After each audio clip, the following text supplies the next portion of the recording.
قصہ سنتے ہیں، اور کیوں نہ پیارا ہو، کیونکہ یہ قصہ ہے قرآن سے۔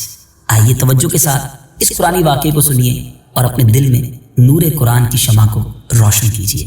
ہم نے مسجدوں میں محرابیں تو بہت ساری دیکھی ہوں گی، مگر آج ایک بڑی ہی عجیب و غریب، ایک بڑی ہی تاریخی محراب کا ذکر کرنا ہے، اور اس محراب کا ذکر ہے قرآن مجید، اور وہ محراب ہے محراب مریم۔ حضرت عیسیٰ علیہ السلام کی والدہ ماجدہ حضرت مریم رضی اللہ تعالی عنہا کے والد کا نام عمران اور والدہ کا نام حنا تھا۔ جب بی بی مریم اپنی ماں کے شکم میں تھی، اس وقت ان کی ماں نے یہ منت مان لی تھی کہ جو بچہ پیدا ہوگا میں اس کو بیت المقدس کی خدمت کے لیے آزاد کر دوں گی۔ چنانچہ جب حضرت مریم پیدا ہوئی تو ان کی والدہ ان کو بیت المقدس میں لے کر گئی۔ اس وقت بیت المقدس کے تمام عالموں اور عابدوں کے امام حضرت زکریا علیہ السلام تھے، جو حضرت مریم کے خالو تھے۔ حضرت زکریا علیہ السلام نے حضرت مریم رضی اللہ تعالی عنہا کو اپنی کفالت میں اور پرورش میں لے لیا، اور بیت المقدس کی بالائی منزلوں میں تمام منزلوں سے الگ ایک محراب بنا کر حضرت مریم رضی اللہ تعالی عنہا کو اس محراب میں ٹھہرایا۔ چنانچہ حضرت مریم رضی اللہ تعالی عنہا اس محراب میں اکیلی خدا کی عبادت میں مصروف رہنے لگی، اور حضرت زکریا علیہ السلام صبح و شام محراب میں ان کی خبر گیری اور خورد و نوش کا انتظام کرنے کے لیے آتے جاتے رہے۔ چند دنوں میں حضرت مریم رضی اللہ تعالی عنہا کی محراب کے اندر یہ کرامت نمودار ہونے لگی۔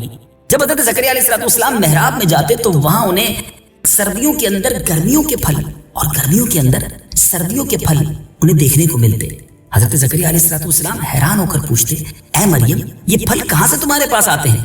حضرت مریم رضی اللہ تعالی عنہا یہ جواب دیتی کہ یہ پھل اللہ کی طرف سے آتے ہیں، اور اللہ جس کو چاہتا ہے بے حساب روزی عطا فرماتا ہے۔ حضرت زکریا علیہ السلام کو خداوند قدوس نے نبوت کے شرف سے نوازا تھا، مگر ان کی یہاں کوئی اولاد نہیں تھی، اور ان کی عمر بھی کافی ضعیفی کی ہو چکی تھی۔ برسوں سے ان کے دل میں فرزند کی تمنا تھی، اور بارہا انہوں نے گڑ گڑا کر اللہ رب العزت کی بارگاہ میں اولاد نرینہ کی دعا بھی مانگی تھی، مگر خدا کی شان بے نیازی دیکھیں کہ ابھی تک انہیں فرزند نہیں ملا تھا۔ برسوں سے ان کے دل میں تمنا تو تھی۔ اب جب انہوں نے حضرت مریم رضی اللہ تعالیٰ عنہ کی محراب میں ایک کرامت دیکھی کہ اس جگہ بے موسم کا پھل آتا ہے، تو اس وقت ان کے دل میں یہ خیال آیا کہ میری عمر اب اتنی ضعیفی تک پہنچ چکی ہے کہ اولاد کے پھل کا موسم ختم ہو چکا ہے، مگر وہ رب جو مریم رضی اللہ تعالیٰ عنہا کو محراب میں بے موسم کے پھل عطا کر سکتا ہے، وہ مجھے بھی بے موسم میں اولاد کا پھل عطا فرما دے گا۔ چنانچہ آپ نے محراب مریم میں دعا مانگی، اور آپ کی دعا قبول ہو گئی، اور اللہ تعالیٰ نے بڑھاپے میں آپ کو ایک فرزند عطا فرمایا جس کا نام خود خداوند عالم نے یحییٰ رکھا، اور اللہ تعالیٰ نے ان کو بھی نبوت کا شرف عطا فرمایا۔ قرآن مجید فرقان حمید میں یہ محراب مریم کا واقعہ اور حضرت زکریا علیہ السلام کی اس مبارک دعا کا واقعہ کس پیارے انداز میں موجود ہے۔ آئیے قرآن پاک کے پارہ 3 سورہ آل عمران آیت نمبر 37 تا 39 کی تلاوت سنیے اور ترجمہ سنیے۔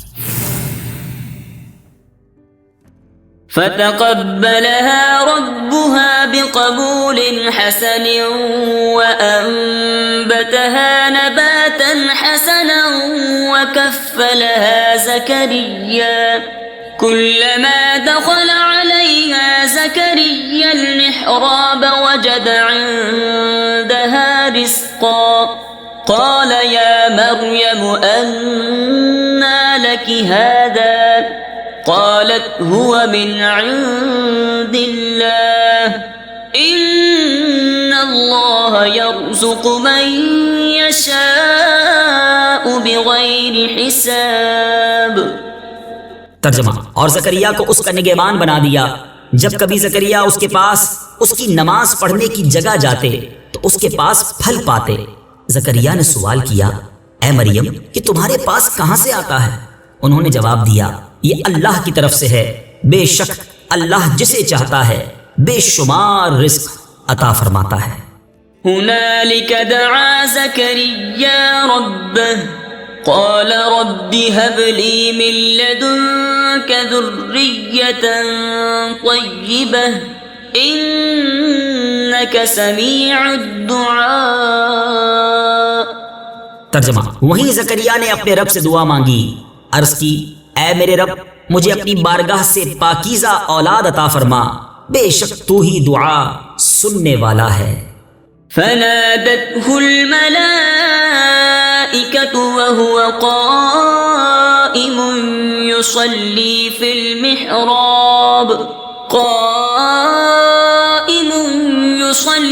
في المحراب أن الله يبشرك بيحيى مصدقا بكلمة من الله وسيدا وحصورا ونبيا من الصالحين.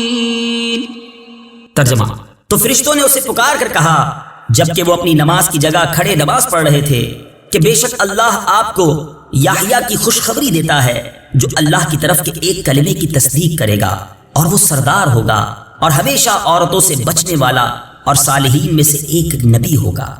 میٹھے میٹھے اسلامی بھائیوں اور مدنی چینل کے ناظرین، آپ نے یہ واقعہ سنا، آپ نے یہ خوبصورت محراب کے بارے میں بات سنی. اس سے ہمیں کیا کچھ سیکھنے کو مل رہا ہے؟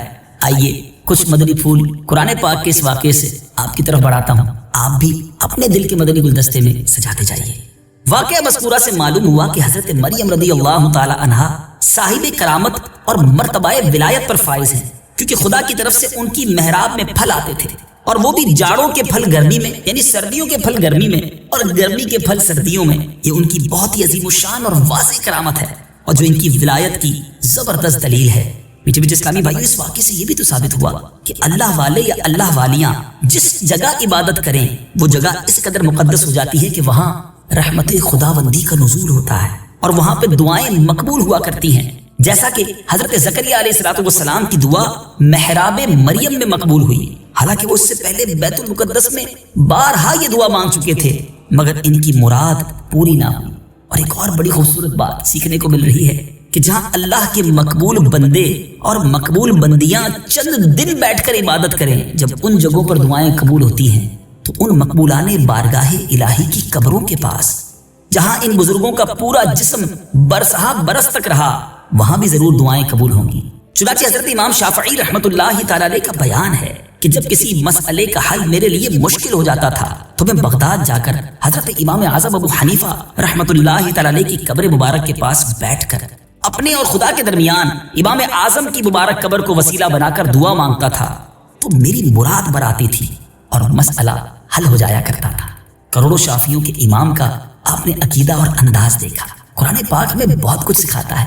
قرآن پاک پڑھتے جائیے، سنتے جائیے، سیکھتے اور سمجھتے جائیے، اور نور قرآن سے اپنے دلوں کو منور کرتے جائیے. اللہ تعالی ہم سب کو قرآن پاک سے سچی محبت عطا فرمائے. مدنی چینل دیکھتے رہیے، انشاءاللہ